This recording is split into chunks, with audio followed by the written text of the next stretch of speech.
బాలకృష్ణ గారి షోలో ఎన్టీఆర్ గారి పేరు మర్చిపోయారని చెప్పేసి నిరసన వ్యక్తం చేశారు ఫ్యాన్స్ సోషల్ మీడియాలో. అది మీ దృష్టికి వచ్చి ఉంటుంది కదా, ఇద్దరితో వర్కింగ్ ఎక్స్పీరియన్స్ ఎలా ఉంది, ఫ్యాన్స్కి ఏం చెప్పదలుచుకున్నారు? నేను అంతకుముందు కూడా చెప్పానండి, బాలకృష్ణ గారితో తారక్ గారితో అంటే ఎంతమందికి దొరికిద్దో తెలియదు అదృష్టం. రామారావు గారి అబ్బాయితో అండ్ మనవడితో చేయటం. సో జయలవకుశ తారక్ గారితో చేసింది నా లైఫ్లో బిగ్గెస్ట్ అచీవ్మెంట్గా నేను ఎప్పుడు ఫీల్ అవుతుంటాను. అది ఎప్పటికీ ఉంటుంది. అలానే బాలకృష్ణ గారితో ఇప్పుడు సినిమా చేయటం డాకు మహారాజ్ అనేది మళ్ళీ ఎక్స్ట్రాడినరీ జర్నీ లాగా ఉంది.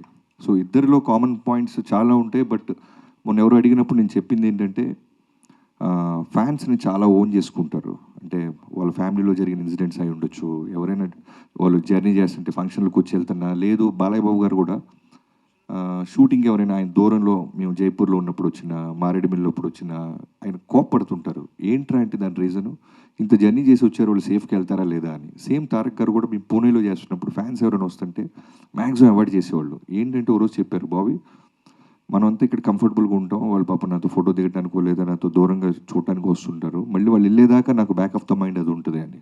సో నాకైతే ఈ రెండు కామన్ పాయింట్స్ చాలా బాగా అనిపించినాయి. అంటే బాబీ గారు ఒక్క నిమిషం, బాబీ గారు అదే ఈ షోలో ఎన్టీఆర్ పేరు ప్రస్తావించొద్దని ముందే మీకు సజెస్ట్ చేశారని తెలిసింది, అది నిజమేనా? ఏంటి? అంత డ్రామా జరగలేదండి, దాన్ని కవర్ చేయాల్సిన అవసరం కూడా లేదు. అవి ఏమి లేవు. అంటే అక్కడ స్లైడ్ అయిన ఫొటోస్ని అడిగారు బాలయ్యబాబు గారు, వాటికి నేను సమాధానం చెప్పాను. అంతే జరిగింది. తర్వాత మొన్న వంశీ గారు అన్నట్టు షో మధ్యలో గ్యాప్ వస్తూ ఉంటుంది. ఆ గ్యాప్ మధ్యలో ఒక క్యారెక్టర్ ఏదో ఒక సినిమా ఒకటి ఏదన్నా ఇలా ఉన్న సినిమాలో మా తారక్ అయితే చాలా బాగుంటాడు అని నాతో వంశీ గారితో అన్నారు ఆయన. అది అంటే రికార్డెడ్ ప్రోగ్రామ్ కాకపోవడం వల్ల అది బయటికి రాలేదు అంతే. తర్వాత ఆయనకి జైలవకుశ అనే సినిమా చాలా ఇష్టం. సో దాని గురించి కూడా నాతో 2-3 సార్లు మాట్లాడారు. సో అవేమీ లేవు. అనవసరంగా చిన్నదాన్ని మనమే పాపం అనవసరంగా ఒక ఫ్యామిలీ ఇష్యూని మనం పెద్ద చేస్తుంటాం అంతే. బాబీ గారు ఒక్క క్వశ్చన్ అండి. ట్రైలర్ చాలా బాగుంది, ఎమోషనల్ టచ్ ఉంది, కానీ అంటే మీరు కూడా ఎక్స్పెరిమెంటల్ కట్ చేశాను అన్నారు ట్రైలర్ని. బాలకృష్ణ ఫ్యాన్స్ బీసీ సెంటర్స్ వాళ్ళందరూ డైలాగ్స్ ఎక్స్పెక్ట్ చేస్తారు. ఆ డైలాగ్స్ లేకుండా మీరు ట్రైలర్ కట్ చేశారు. ఇది మీ ఐడియానా లేదు అంటే బాలకృష్ణ గారు చెప్పారు? బాలకృష్ణ గారు ఏది చెప్పరు బ్రదర్, మళ్ళీ చెప్తున్నా, కంప్లీట్లీ నా ఐడియాలజీయే. సినిమా ఎలా ఉండాలి, ఎలా అప్రోచ్ అవ్వాలని. సో ఫ్యాన్స్ దగ్గరికి తీసుకెళ్లే ముందు నేను చెప్తుంటాను కదా, ఫస్ట్ మన వంశీ గారికి చూపిస్తాను. ఆయన రియాక్షన్ బట్టి నాకు అర్థమైపోద్ది. ఎందుకంటే అక్కడ ఉన్న ఫ్యాన్స్ కన్నా డైహార్ట్ ఫ్యాన్ అయినా చాలా హార్డ్ కోర్. సో చూడంగానే నేను ఎక్స్పెక్ట్ చేసిందంటే ఈవెన్ డైలాగ్తో కూడా వర్షన్ ప్యారల్ రెడీ చేస్తున్నాను నేను. చూపించగానే వెంటనే ఏంటంటే అదిరిపోయింది గురు అన్నారు. గురు నువ్వు చూసేవా క్లియర్గా అన్న, అదిరిపోయింది గురు అన్నారు. డైలాగ్ లేదా అన్న, అవునా అవసరం లేదే చాలా బాగుంది, బాలయ్యబాబుతో ఇలా కొత్తగా వెళ్దాం అన్నారు. సేమ్ ఫ్యాన్స్ కూడా రిలీజ్ అవ్వగానే నేను చూస్తూ ఉన్నాను ట్విట్టర్ స్పేస్ అంతా, అందరూ కూడా చాలా చాలా పాజిటివ్గా అప్రిషియేట్ చేశారు. బాబీ గారు అండి. I think we can wind up with this question because super Sumakka జిందాబాద్. ఇది కూడా నా ప్రమేయం ఏమీ లేదండి, సితారా వాళ్ళు చెప్పారు కాబట్టి నేను చేస్తున్నాను.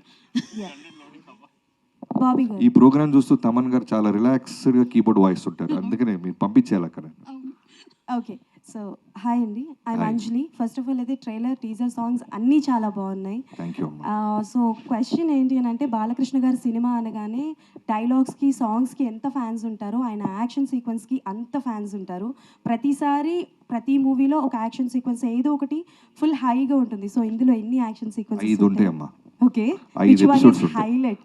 అన్ని ఇంట్రొడక్షన్, ఇంటర్వెల్, మిడ్లో ఒక చేజ్ సీక్వెన్స్ ఉంటుంది, సెకండ్ హాఫ్లో ఒక 4 ఎపిసోడ్స్ ఉంటాయి. నా ఆకలి మొత్తం తీర్చుకున్నాను బాలబాబు గారి మీద. బాబీ గారు అరాచకం అనొచ్చా? అంటే ఆడపిల్ల కాబట్టి బాబీ గారు బాబీ గారు బాబీ డియోల్ గారిని క్యాస్ట్ చేశారు కదా మీరు యానిమల్ తర్వాత తెలుగు ఫిలింలో. ఆయన చాలా ప్రామినెంట్ క్యారెక్టర్ ప్లే చేశారు యానిమల్లో. సో ఈ సినిమాలో ఎందుకు ఆయన్ని పిక్ చేసుకున్నారు? అంటే ఆయన పేరులో కూడా బాబీ ఉందన్న? భలే క్వశ్చన్ అడిగావు తమ్ముడు. ఊర్లో బాబీ అందరినీ ఎక్కడ తీసుకొస్తారు లేదు. బాబీ డియోల్ గారు బాగుంటుంది. ఒక అంటే బాలకృష్ణ గారి సినిమాలో చేసిన విలన్స్ కాకుండా ఇంకెవరినైనా చూద్దాం అనే టాపిక్ వచ్చినప్పుడు నేను వంశీ గారు 3-4 పేర్లు అనుకొని, సో బాలబాబు గారితో డిస్కస్ చేసినప్పుడు ఆయన కూడా ఇమీడియట్గా బాబీ డియోల్ బాగుంటారు అనిపించింది. సో అలా వెళ్ళాం. లక్కీగా మనం యానిమల్కి రిలీజ్కి ముందే వెళ్ళటం, ఆయన కథ చెప్పటం, ఆయనకి నచ్చటం, ఆయన ఎస్ చెప్పటం, యానిమల్ అంత బ్లాక్ బస్టర్ అయిన తర్వాత కూడా ఆయన అదే కమిట్మెంట్ మీద కథ నచ్చటంతో వచ్చి చేశారు. Thank you so much. Thank you so much. Last question Bobby గారు మీ పేరండి? రవి.